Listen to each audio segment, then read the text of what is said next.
Olá, sejam todos bem-vindos. Meu nome é professor Ivan, eu sou professor de física e nesse vídeo eu vou conversar com vocês um pouco, para mostrar um caso bem extremo de duas pessoas que poderiam ter feito a prova de matemática do ano passado do Enem, 2023, e com o mesmo de acertos terem pontuações finais com 100 pontos de diferença. Tudo bem? Então, isso é uma coisa extrema, tá? Então, eu vou procurar realmente os piores e os melhores casos para um determinado número de acertos. A gente vai mostrar, como a TRI consegue dar notas diferentes para o mesmo número de acertos, tá? Isso é uma coisa que muita gente não entende, tá? Porque basicamente o TRI ele não olha simplesmente, olha, acertou tantas questões, cada questão vale tanto, logo a sua pontuação é tal, tá? Tampouco um esquema de pesos, tá? Essa pontuação vale tanto, essa pontuação vale tanto, essa pontuação vale tanto e a gente atribui pesos diferentes e calcula a sua nota. Não, o Enem não funciona desse jeito. Ele vai olhar a probabilidade de você ter acertado tais questões ou outras, tá? Dado o seu nível de habilidade. Ele vai tentar estimar a sua habilidade baseado na dificuldade das questões e a dificuldade das questões baseado no quantas pessoas acertam e erram essa questão. Tá? Então, realmente é uma teoria estatística bastante bonita, bastante sofisticada e que é usada não só no Enem, mas também no SAEB, aqui no Brasil, no TOEFL, certo? Nos Estados Unidos, no SAT, no GRE, certo? Então, realmente é uma coisa que é amplamente usado e que tem várias vantagens comparado com a teoria clássica de itens, que é essa ideia que a gente tem que cada questão vale tanto, vamos somar as pontuações. Tudo bem? Então, vamos direto aí aos resultados para mostrar para vocês essas duas pessoas que acertaram o mesmo número de questões na prova de matemática do ano passado, né, e tiveram pontuações muito diferentes uma da outra. Tudo bem? Eu vou mostrar para vocês os resultados e o código que eu usei para gerar esses dados, certo? Então a gente está buscando pontuações TRI extremas, certo? Essas duas pessoas que tiveram 100 pontos de diferença, eu consegui obter esse resultado com 25 acertos. Tudo bem? Então, da prova de matemática do ano passado, com 45 questões, vamos buscar aí pessoas, né, possíveis resultados de pessoas com 25 acertos. São pessoas fictícias, tá? Mas a gente vai procurar aí quem desse com o número de acertos pode ter obtido a maior e a menor pontuação. Tá? Esse algoritmo de busca, a gente procurar os máximos e mínimos globais, é uma tarefa difícil. Tudo bem, eu não quero necessariamente realmente a máximo possível, a mínimo possível. Eu quero simplesmente um par de pessoas que tenham tido 25 acertos e tenham pontuações muito diferentes uma da outra. Tudo bem? Então, por isso, a minha ferramenta de busca vai ser simplesmente sortear. Tá? Então, eu vou fazer sorteio. Tá? Vou pegar 25 acertos e 20 erros nas 45 questões e vou simplesmente embaralhar e calcular notas. Embaralho, calculo notas. Embaralho, calculo notas. Tá? E eu vou olhar quais são as permutações de acertos e erros que me dão as pontuações máximas e mínimas. Tudo bem? Então aqui eu vou inicializar o meu programa. Tá? E basicamente a cada vez que eu rodar esse trechozinho de código, o que ele vai fazer? Ele vai fazer 1000 sorteios e vai olhar dessas 1000 padrões de acertos, qual padrão de acerto tem a pontuação máxima e mínima e vai sempre guardando o máximo e mínimo que ele vai procurar. Então vamos aqui rodar esse código. Então a cada linha que aparece, ele achou uma nova situação, certo? Vai atualizando e está procurando, está sorteando 1000 resultados e está olhando aí quem foi o máximo e quem foi o mínimo. Então, com 25 acertos, olha só. A pontuação máxima que ele observou foi 691 pontos e a pontuação mínima 577. Tá? Discrepância de 114 pontos.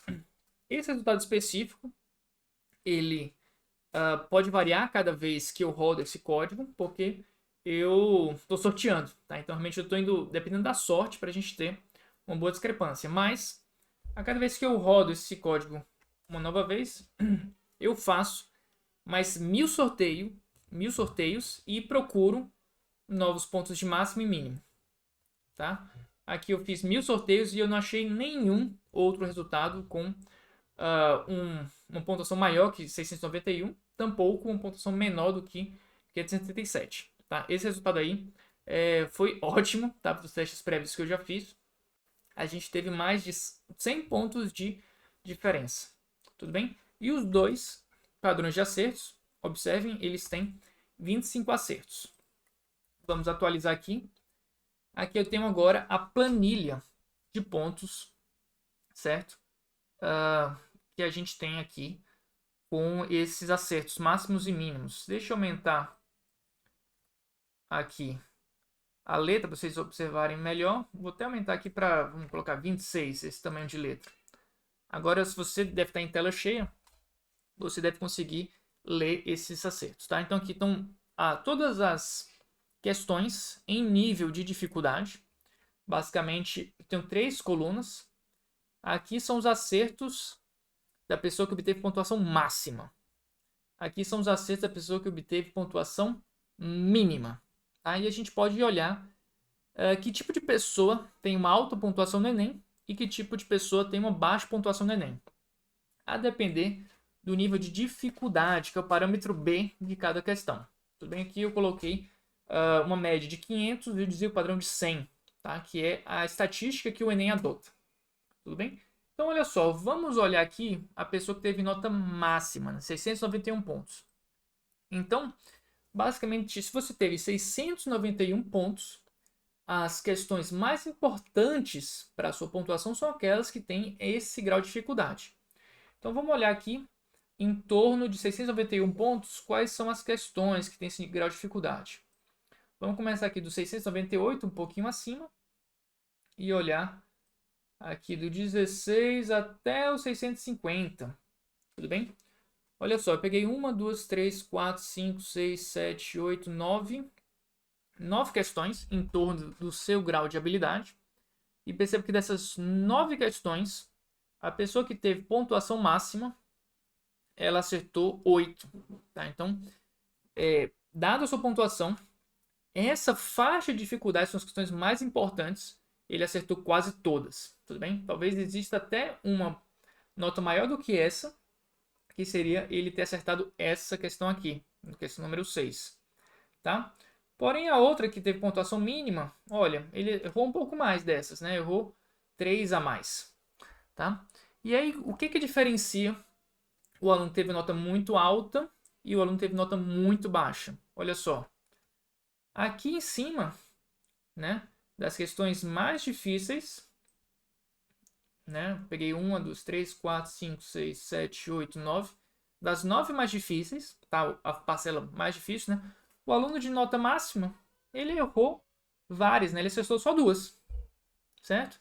E o aluno de nota mínima, ele acertou quase todas. Ele acertou 7. Ou seja, o aluno de nota mínima, ele acertou as questões mais difíceis da prova, as 9 mais difíceis, acertou 7. E teve a menor nota possível. Que estranho, né? Por quê? Porque na hora que você olha as mais fáceis, ou questões bastante fáceis, não vou pegar aqui essas últimas não. Que às vezes até a mais fácil de todas, o Enem até dá um desconto para você. Se estão questões difíceis, a mais fácil, ele deixa para lá, tá? Mas você pega uma fatia aqui de questões bem fáceis, esse aluno de nota mínima ele erra as fáceis sistematicamente, enquanto a taxa de acerto aqui do aluno de nota máxima é bem mais consistente. Tá? Ele pode até errar uma ou outra fácil, tá? Porém ele tem essa faixa aqui mais próxima da nota dele, né? Ele começa a acertar consistentemente essas questões, tá? Enquanto o outro, nota mínima, ele erra bastante. Ou seja, no Enem, não adianta você acertar questões difíceis, tá? Se você erra as fáceis. Tá? É realmente coisa que muita gente fala, mas que eu acho muito legal você poder observar esse resultado. Ok? A gente pode ainda procurar outros padrões de acertos ainda mais extremos, sorteando outros padrões. Tá? Então aqui eu posso procurar esses padrões, mas realmente esse padrão aqui é muito bom. E a gente pode mudar o número de acertos. Tá? Eu procurei aqui com 25 acertos que me dá um extremo bem forte. Né? Essa discrepância de 100 pontos realmente não é algo tão fácil de você obter. Porém, a gente pode olhar, bom, vamos ver o que aconteceria se a gente variasse para, ao invés de 25, 32 acertos ou 34 acertos, certo?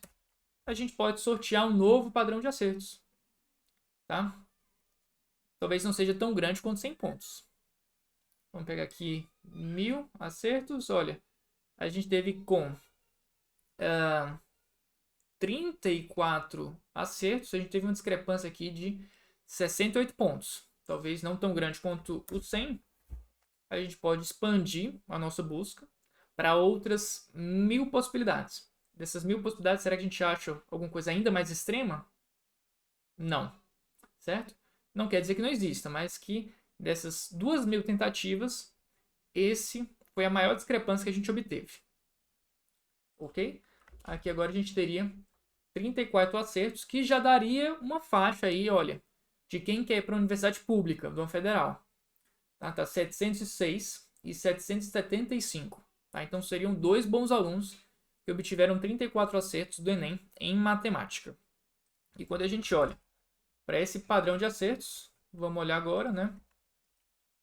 Agora as questões mais difíceis vão ser relevantes, né? Porque a gente tem 775. Vamos olhar agora 775. Um padrão de acerto aqui a partir daqui. Tá? Ok. É que agora esse pessoal tá tão bom que nem tem questão mais seja tão difícil para ele. Porque a questão de dificuldade máxima é 800. Então esse cara 775 já é bom até demais. Tá? Deixa eu colocar aqui para uns 30 acertos. Porque aí 30 a gente já tem questões que são mais acima da pontuação dele. Tá? É uma coisa de testar um pouco, né? Porque você tem um nível de dificuldade do Enem que também não é tão elevado, certo? 71 pontos, vamos expandir aqui a nossa busca e vamos atualizar a nossa tabela. Opa, atualizou aqui, 740, 80 pontos de discrepância, certo? Então, olha só, esse do acerto máximo, certo? Olha só uma coisa interessante, né? A gente tem 775 e 706, tá? Pouca diferença ali, 80 pontos. Tá? O que acontece quando eu comparo um com o outro? Olha só a coisa interessante. Se eu olho para esses 7 questões mais difíceis, o aluno de pontuação mínima, ele acertou as 7. Tá? Uma coisa bem interessante. O aluno de pontuação máxima, por outra vez, ele até pode errar essas duas questões desse grupo de 7. Porém, ele acerta outras mais fáceis, tá? Que o aluno de pontuação mínima vai eventualmente errar. Tá? Então, dessas 7 para baixo, o pontuação máxima ele tem mais acertos e o de pontuação mínima tem menos. Tá? O que confirma esse discurso que a gente ouve bastante. No Enem, o que mais importa são as questões fáceis e médias. Tá? Questões fáceis e médias fazem a diferença da tua pontuação final. Tá? Já as questões de máxima dificuldade, elas pesam se você tiver feito as fáceis e médias. Tá? Então isso é uma coisa que realmente, esse resultado aqui, dessa busca de 2000 possibilidades, demonstra. Tá? O cara de pontuação mínima, ele acertou todas as mais difíceis. Tá? Mas ele vai ter uma incidência natural de erros nessas mais fáceis. Tudo bem? E as questões mais importantes são aquelas que estão ajustadas para o teu nível de habilidade. Tá? Então, o peso que a gente pode chamar de cada questão, se isso existisse, o TRI dá maior peso para aquelas questões que têm um nível de dificuldade ajustado com a sua habilidade. Você sabe qual é ela? Não. Tá? Na prática, você não vai saber disso fazendo a prova. Só quem sabe disso é depois que roda todos os dados e roda o modelo estatístico, você vai descobrir.